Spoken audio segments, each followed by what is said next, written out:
Di video kali ini akan spesial atau beda dari yang lainnya, di mana di video ini akan ada dua part. Nah, isinya adalah saya ngobrol bersama dengan teman saya, view beberapa saham yang menarik dari satu sama lain. Jadi dia ada share dua video dan saya pun juga share dua video. Saya pun mengomentari setelah dia share, saya akan mengomentari bagaimana POV saya. Begitupun juga saya setelah share, dia pun juga mengomentari POV dia seperti apa tentang saham tersebut.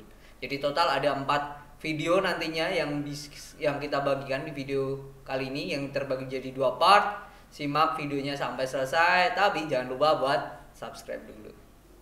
Oke, di video kali ini, di channel ini belajar investasi saham beda ya. Kita akan lebih ngobrol lagi setelah video sebelumnya udah sempat ngobrol sama Mutiara Investment Club, dan kali ini saya kedatangan ngajak temen lagi buat mau ngobrol di channel ini. Mungkin nanti akan berbagi ya, sharing tentang beberapa saham lah ya yang kiranya menarik bisa buat Bapak Ibu atau teman-teman menjadi ya jadi waitlist lah ya, waitlist. Syukur-syukur bisa kasih cuan. Oke, bisa perkenalan aja Mas, monggo. Dari siapa, terus dari mana gitu.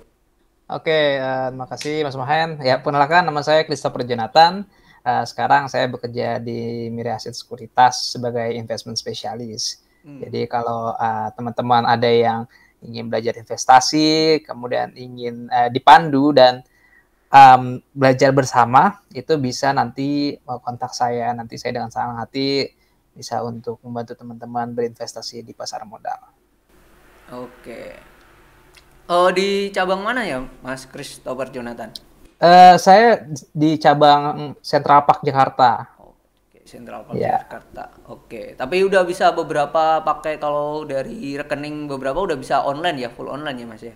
sekarang untuk BCA BRI Sinarmas online bisa dengan RDN tersebut juga BCA BRI Sinarmas. Kemudian bisa juga rekening pribadi apapun, tapi RDN-nya itu bisa BRI gitu. Oke. Oke, jadi meskipun di luar dari tadi Center Park Hmm, Jakarta masih hmm, bisa lah kalau mau bisa, online, bisa dibantu langsung lah nanti. ya, Kontak dari Mas Christopher nanti akan saya taruh di deskripsi ya. ya Oke, benar. selain itu juga itu ya Mas ya, kalau nggak salah sharing juga ya di Instagramnya apa? Ya, saya ada Instagram untuk sharing-sharing informasi saham, namanya Sahamkuy. Hmm. Jadi kurang lebih sharing analisis, kemudian sharing riset-riset, kemudian ada sharing-sharing mengenai belajar-belajar saham seperti apa itu trading, investing dan lain sebagainya gitu. Jadi lebih ke dasar dan ke menengah sih. Jadi buat yang pemula ini bisa sangat Hmm. mudah mengerti gitu ya dengan konten-konten yang ada di Sahamkuy. Oke. Oke, kalau boleh tahu terjun di pasar modal udah lama juga nih kayaknya. Ya, Udah. kurang lebih sama lah kayak Mas Mahen. Saya mulai itu dari waktu kuliah Hmm. juga, dari tahun 2017. Oh iya. Ya, kurang lebih sekarang itu udah hampir, udah 6 tahun ya, hampir 6 tahun. Itu juga yang akhirnya bisa mengantarkan saya bisa dapat kerjaan di dunia pasar modal juga. Gitu. Oke. Oke, langsung aja lah daripada lama, mungkin ditunggu sama apa yang menarik. Nah, monggo mungkin dari Mas Christopher dulu deh, boleh di share screen mungkin sama apa yang kiranya lah, dua saham aja lah Mas. Dari Mas Christopher apa, nanti dari saya apa, eh, yang menarik mungkin untuk range ini lah ya, mulai ya ini kita tag tanggal 19 malam, nanti langsung rilis lah insya Allah videonya. Oke, jadi saya sebenarnya menyiapkan 3 saham, tapi nanti kita akan bahas dua aja ya. Saya pilih dua yang Hmm. terbaik dari tiga ini ya. Oke, jadi yang pertama saya melihat Aces ya. Oke. Aces itu adalah S Hardware Indonesia. Jadi ini perusahaan retail yang sudah terkenal, sebenarnya sudah terkenal banget di Indonesia ini. Menjual berbagai macam peralatan rumah tangga untuk kebutuhan rumah tangga dan juga gaya hidup. Perusahaan ini berdiri tahun 95. Nah, nama PT-nya itu Kawan Lama Sejahtera. Itu. Hmm.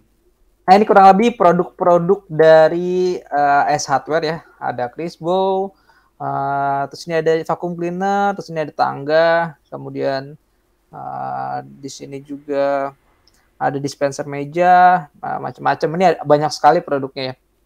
Dan cabangnya pun itu sudah ada di seluruh Indonesia gitu. Jadi ini perusahaan memang secara branding sudah sangat kuat dan juga hampir seluruh kalangan masyarakat itu mengetahui S Hardware. Kemudian kita masuk ke fundamentalnya ya. Jadi di perusahaan ini kan bagus banget nih S Hardware, tapi dia sangat terdampak sekali karena pandemi. Wajar perusahaan retail. Kenapa? Karena pandemi itu kan membuat mobilitas orang itu jadi terhambat gitu. Jadi orang kan lebih banyak stay di rumah, jadi akhirnya store-nya sepi, akhirnya penjualannya menurun. Nah, kalau kita lihat di sebelum pandemi itu pertumbuhan revenue-nya itu sampai 21%. Di 2019 itu pun masih 12%-an. Ini bisa kita lihat di sebelah kanan chart-nya ya. Itu growth-nya turun gitu sampai akhirnya titik terendahnya itu 2020 dan di 2021 ya. 2020 dan di 2021. Minus 8%, minus 11%.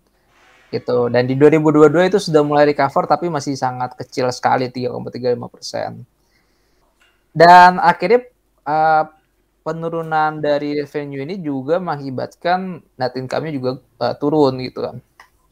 Contoh di 2018 itu turun 24%, masih naik 24%, di 2019 masih naik 6,8%. Nah, paling rendah ini di 2020 minus 28,82%. Dan kemudian di 2021 dan 2022 min 3,93% dan 2022 5,68%.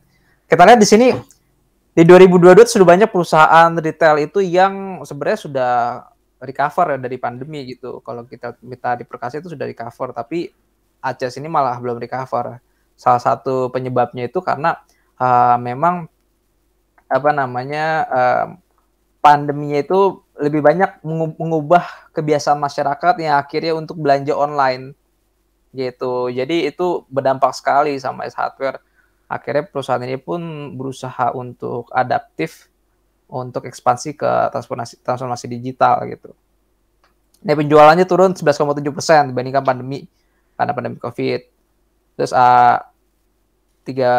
membuka 13 gerai di tahun 2021 dan menutup 5 gerai. Kalau membuka sama menutup gerai ini operasional biasa ya, wajar. Kalau yang kurang menguntungkan itu tutup terus dibuka lagi ke gerai-gerai baru, itu bukan suatu hal yang yang perlu dikhawatirkan. Jadi itu biasa aja.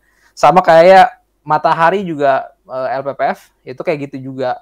Memang menutup gerainya lebih banyak gitu. Cuman memang kalau misalkan store-nya itu kurang menguntungkan, memang harus tutup gerai, mau nggak mau, daripada jadi beban gitu. Daripada cost-nya lebih gede ya daripada ini. Ya benar, daripada malah cost-nya lebih naik, akhirnya mempengaruhi kinerja perusahaan keseluruhan, mending ditutup aja. Akhirnya dibuka lagi ke store yang lain gitu di kota-kota lain. Nah, ini adalah perbandingan laporan rasio keuangan sebelum dan setelah pandemi. Nih, kalau kita lihat ROE-nya 23% sebelum pandemi, debt to equity ratio-nya 30%, kemudian gross profit margin-nya 46%, OPM-nya 16,3%, NPM-nya 13%. Jadi kalau ROE itu kan kita menilai profitabilitasnya, ini perusahaan menguntungkan atau enggak. Biasanya tuh di atas 15% perusahaannya oke, di atas 20% itu udah sangat bagus. Nah, kalau kita lihat di 2022 ROE-nya dia belum balik nih ke sebelum pandemi, masih 11,3%.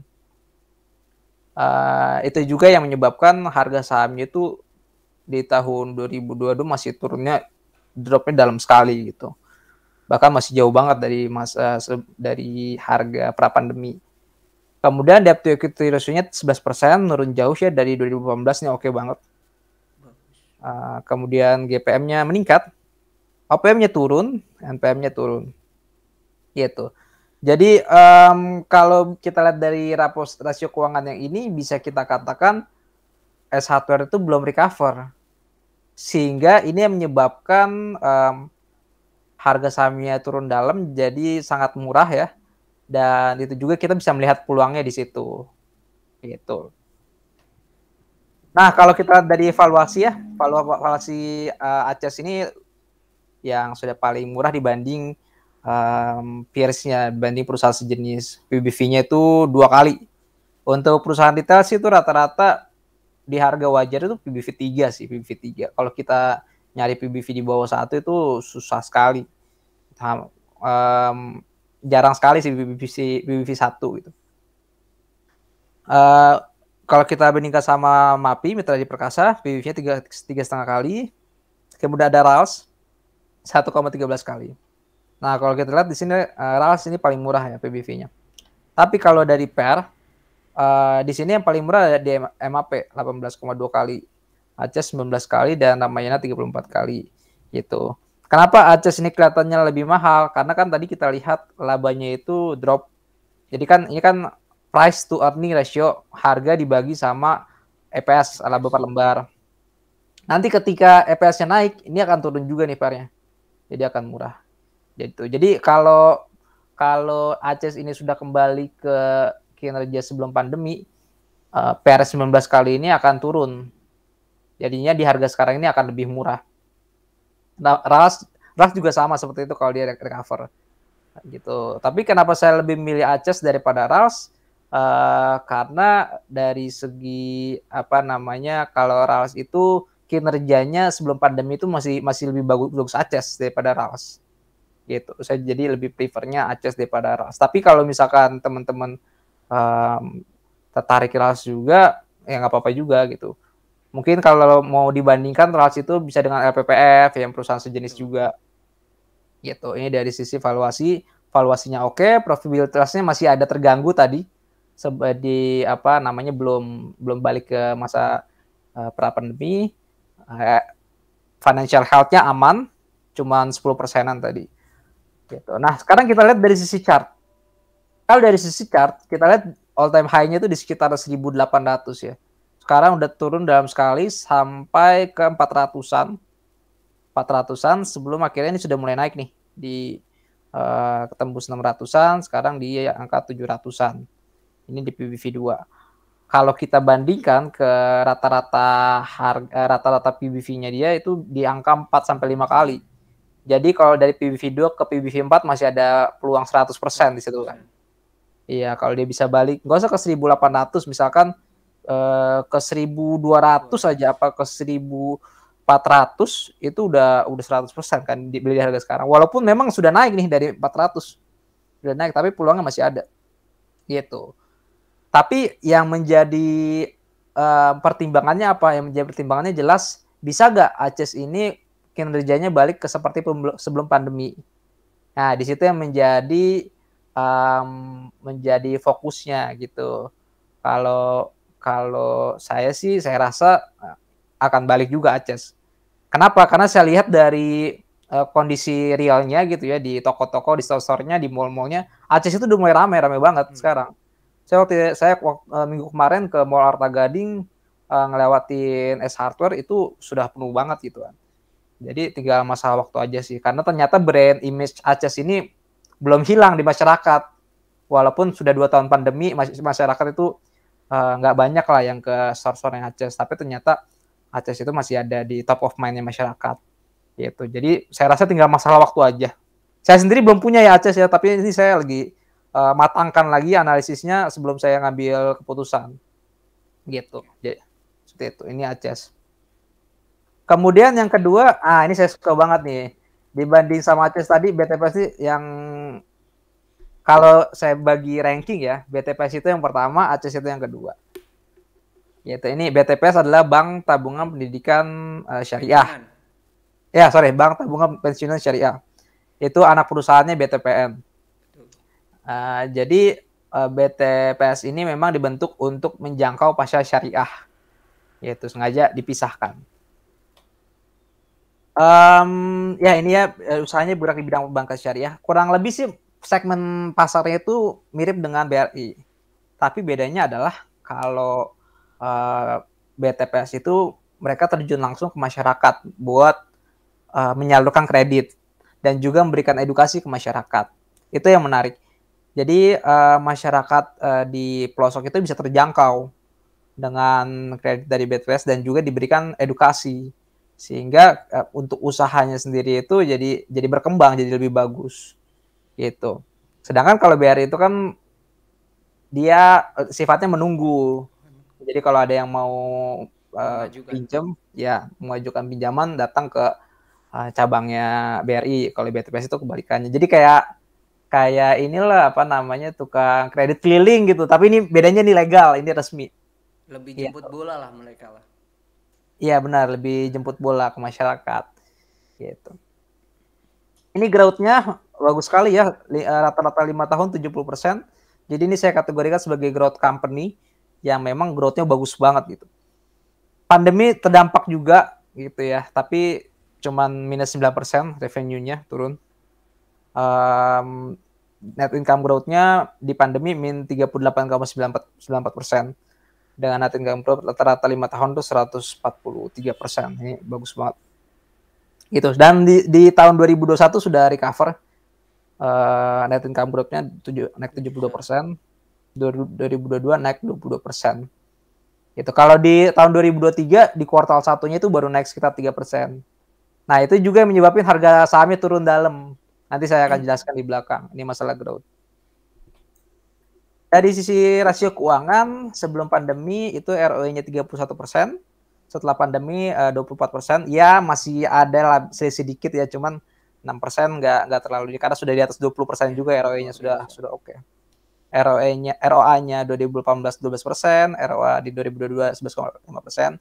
Nih financial health-nya kemudian 2018 1,4% dan 2022 2,6%. Nah ini masih ada sisa-sisa dampak dari pandemi ya, karena masih banyak masyarakat yang nggak bisa bayar. NPF kan non performing finance, kalau di bank konvensional itu non performing loan. NPL. Ya. Ya, gitu. Jadi masih ada sisa-sisa dari pandemi yang bikin NPF itu naik 2,6%. Tapi masih aman karena masih di bawah 3%. Gitu.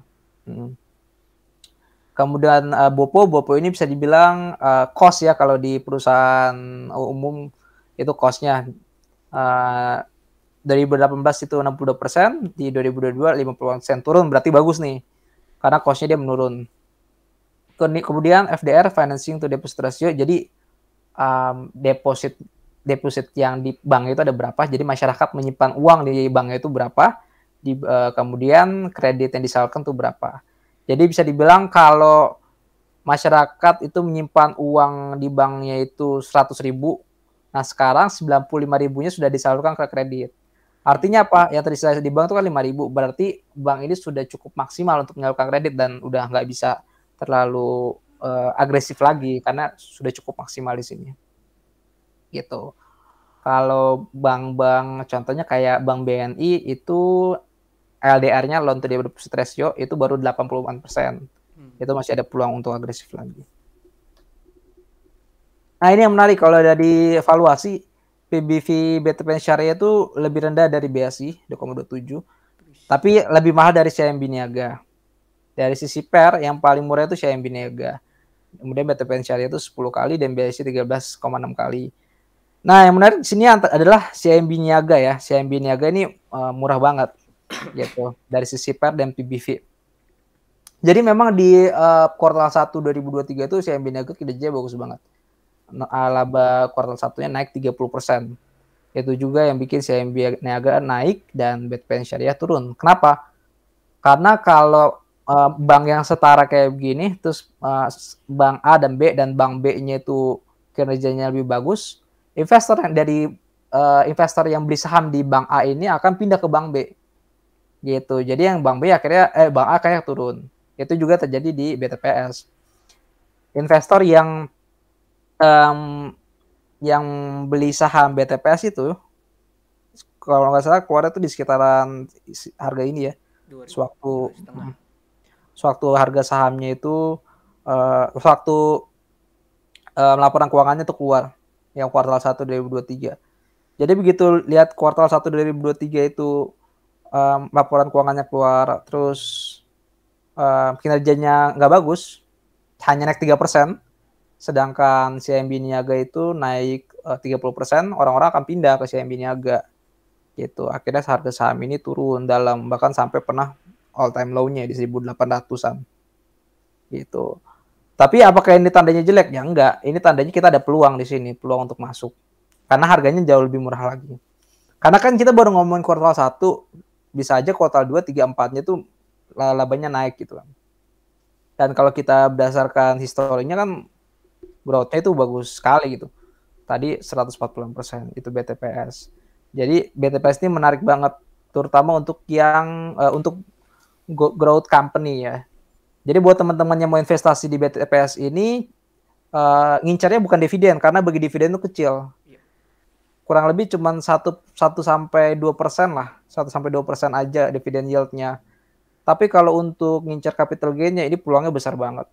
Kalau misalkan balik aja, ini kan sekarang di PBV 2 ya. Kalau balik ke PBV 3, PBV 3 aja itu udah dapat 50%. PBV 3 tuh berarti di sekitaran 3 ribuan. Apalagi dibalik, saya rasa sih ya kalau balik ke 4 ribuan nih possible banget. Karena ini kan dia ber-IPO 2018 dan dia naik terus. Oke lah, kita ngomong kalau ber-IPO saham naik itu wajar gitu, belum mencerminkan realnya. Tapi setelah itu kan dia turun dalam, nah dia naiknya kurang lebih di harga yang sama di harga-harga IPO.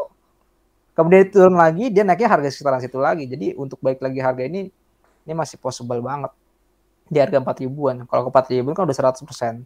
Gampang gitu. Nah, menariknya adalah kan tadi saya bilang untuk jangka panjang ini oke gitu. Nah, saya ada case yang saya itu sebenarnya analisis saham ini buat jangka panjang oke, tapi saya nggak beli. Kenapa? Karena saya pikir terlalu panjang masanya. Ternyata di tahun nggak nyampe setahun kemudian harganya udah naik 2 kali lipat gitu. Jadi dalam artian growth company itu sebenarnya kalau kita belinya murah nggak akan selama itu juga. Itu contoh sahamnya adalah MAPI. MAPI itu saya analisis waktu harganya 800-an, itu masih PBV 2-an. Sama kayak BTPS. Ternyata dia naik sekarang ke 1000-an. Udah 1600-an kalau nggak salah, 1800. Gitu. Jadi naiknya udah jauh banget di tahun 2022 dan itu PBV-nya 3-an sekarang, 3,3-an. Gitu. Jadi itu bukan berarti nggak mungkin juga di BTPN Syariah, bisa aja. Nggak nyampe setahun ternyata begitu kuartal 2, 3-nya oke, dia akan terbang juga. Gitu sih. Ini BTPN Syariah dan saya sendiri udah ada porsi ya di BTPN Syariah, baru masuk di minggu ini. Setelah saya menyelesaikan analisisnya ternyata ini emang oke. Baru masuk juga di minggu ini. Memang masuknya juga saya agak telat gitu kan, karena udah naik nih. Udah naik ke 2000-an tapi peluangnya masih tinggi, jadi ya nggak apa-apa, masuk aja. Gitu. Itu sih kalau dari saya, Mas Mahen ya, untuk analisis rekomendasi sahamnya ada 2. Ada yang pertama itu S Hardware, kemudian yang kedua itu adalah Bank BTPN Syariah. Oke, sebelum saya coba analisa sama ya, Mas JJ ya, perihal ACES dan BTPS ya. Kalau Bank Niaga itu masuknya buku 3 ya, kalau nggak salah ya, udah buku 3 ya, apa buku 3? Oh, buku 3. Belum, masih buku 3. Oke, masih buku 3. Memang kemarin kalau nggak salah punya Pak LKH juga kalau nggak salah ya, apa yang membuat dia labanya naik, terus ada news yang juga berefek ya. Ya benar-benar. Kadang-kadang sentimen kayak gitu bikin harga sahamnya terbang. Jadi booster lah, enakan yang udah ngoleksi di bawah memang. Benar-benar. Kayak ADMF juga sama itu, karena dia ada isu kerja sama Bank luar mau beli saham leasing Indonesia. Akhirnya sahamnya kayak gila-gilaan. Padahal itu dividennya juga gede juga itu. Ya, ADMF. Oke, kalau saya mencermati ada 2 ya yang di-share Mas JJ perihal dari fundamentalnya ya. Kalau S Hardware itu DER-nya turun ya. DER-nya turun bahkan sampai hanya 10%, itu menurut saya sangatlah oke banget. Terus kalau yang BTPS mungkin PR-nya adalah NPL-nya, NPL atau kredit macetnya, dia masih tinggi gitu. Kalau kredit macetnya bisa teratasi, harusnya labanya gede juga. Dan BTPS tadi yang di-share sama Mas CJ adalah net profitnya oke ya, di atas 20% ya sampai 2022 ya. Benar-benar di atas 20%. Oke, kalau saya lihat sedikit di S Hardware, selain dia hutangnya kecil memang, total hutangnya di sini kan 1,4 T doang. Nah, ini udah bisa ketutup banget dengan hanya cashnya ya. Cashnya kan 2,4. Kalau semua cash buat nutup ini sangatlah mudah, sangatlah easy. Bahkan masih sisa 1 triliun ya. Ini menunjukkan memang kesehatan dari S Hardware. Saya sepakat dengan Mas Christopher, Mas JJ ya, perihal Aces ini memang kesehatan perusahaannya oke banget gitu. Oke banget.